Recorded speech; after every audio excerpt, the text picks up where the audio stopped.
말씀하시는 하나님은 자신의 뜻을 사람들이 알아듣게 하기 위해서 여러 가지 방법을 사용하시죠.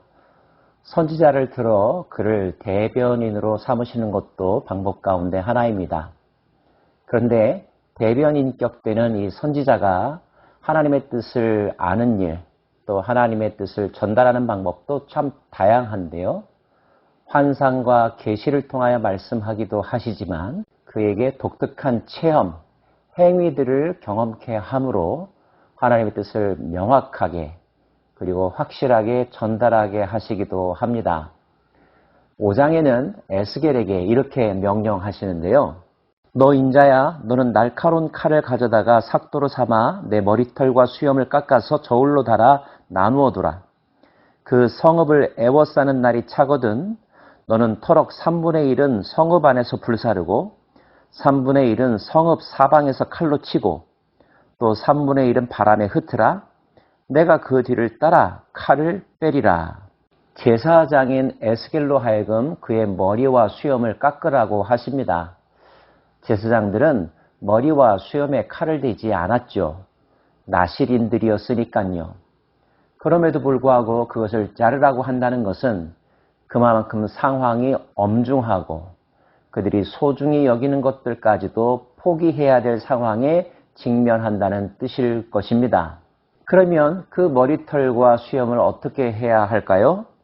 성읍을 애워싸는 날이 차거든 세 번째 예루살렘에 침공이 있을 거라고 하는 예언이겠죠?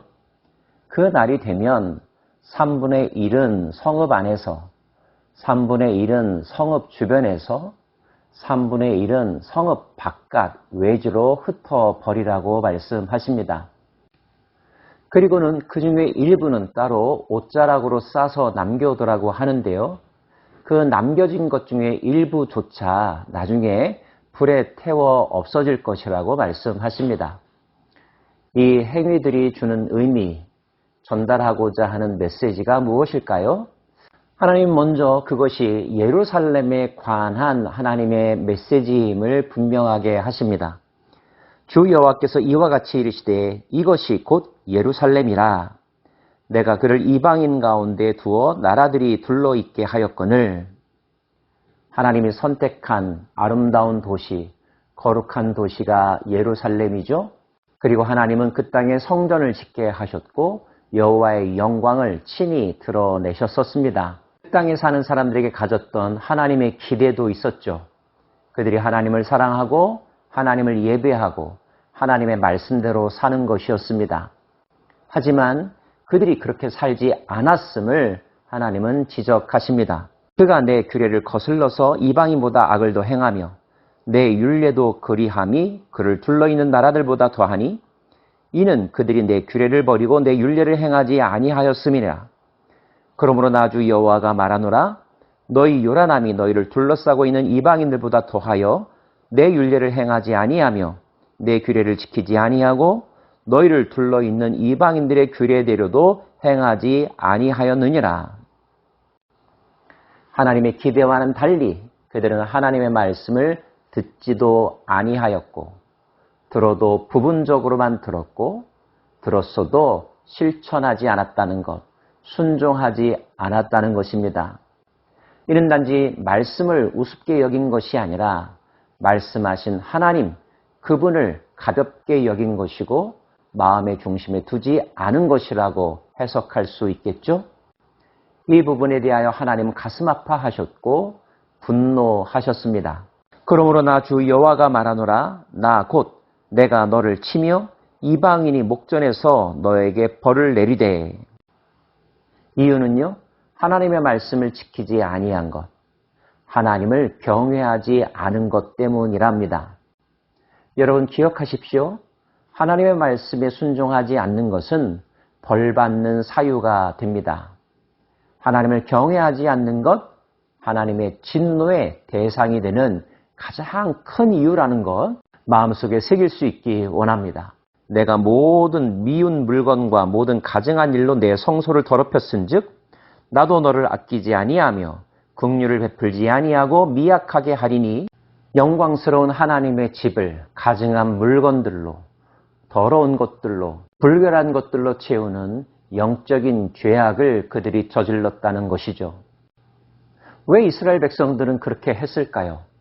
그들을 그 땅에 살게 하신 분이 하나님이시며 그들과 언약 관계를 맺으신 분이 하나님이신데 왜 첫 마음과는 달리 그들은 하나님에 대하여 무관심해하며 하나님을 가볍게 여겼을까요?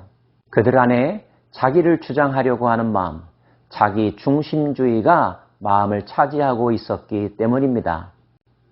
자기가 제일 중요하고 자기가 하고 싶은 것에 관심을 갖는 사람은 누군가가 해주는 조언이나 충고조차 간섭이라고 여기고 잔소리라고 여기죠. 들으려고 하지 않습니다. 심지어 자신을 방해한다고까지 생각을 하죠. 마음의 문을 닫습니다. 귀를 닫습니다.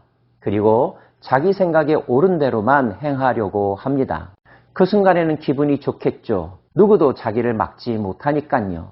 그런데 그 쾌감이, 그 만족감이 지속될까요? 그리고 궁극적으로 그에게 좋은 결과를 가져올까요? 그렇지 않습니다. 왜냐고요? 자기 중심주의로 살아가는 그 자기라고 하는 인간이 근본적으로 유한하며 죄성을 가지고 있기 때문입니다. 흠결이 있다는 뜻이죠.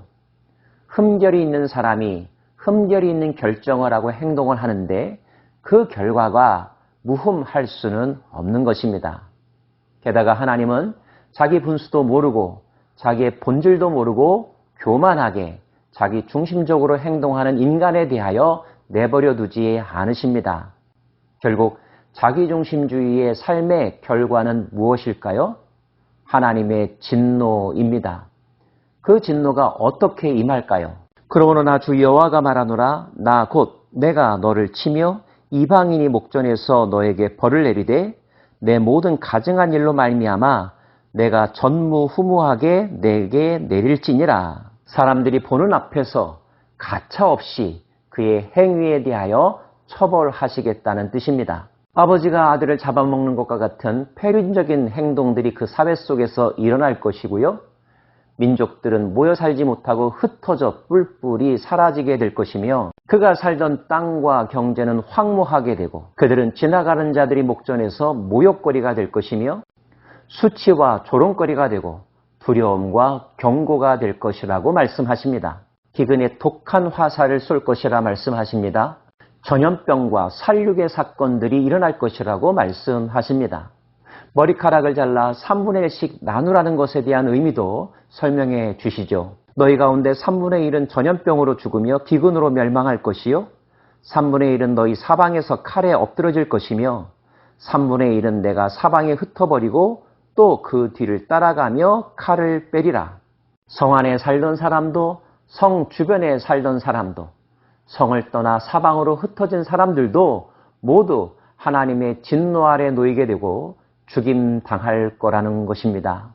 무섭죠? 참혹합니다. 그러면 우리는 또 이렇게 질문할 수밖에 없죠. 왜 그렇게까지 하시는가? 여러분은 어떻게 생각하십니까? 이와 같이 내 노가 다한 즉 하나님의 분노라는 것입니다. 하나님의 정의, 공의가 짓밟혀진 것에 대한 하나님의 의로운 분노가 그렇게 표출된다는 거죠. 그것이 하나님의 단순한 화풀이라고요? 아닙니다. 공의가 실현되는 것입니다. 하나님은 죄악을 싫어하는 분이시니까요. 이와 같이 내 노가 다한 즉 그들을 향한 분이 풀려서 내 마음이 가라앉으리라. 내 분이 그들에게 다한 즉 나 여호와가 열심히 말한 줄을 그들이 알리라. 공의가 실현되고 나면 하나님의 진노가 가라앉게 되고 이는 그 땅에서 죄악이 사라진다는 말이겠죠? 그렇게 되면 사람들은 비로소 기억하게 될 거라는 겁니다. 아, 옛날에 하나님이 그렇게 말씀하셨었지. 하나님이 이건 하지 말라고 했었지.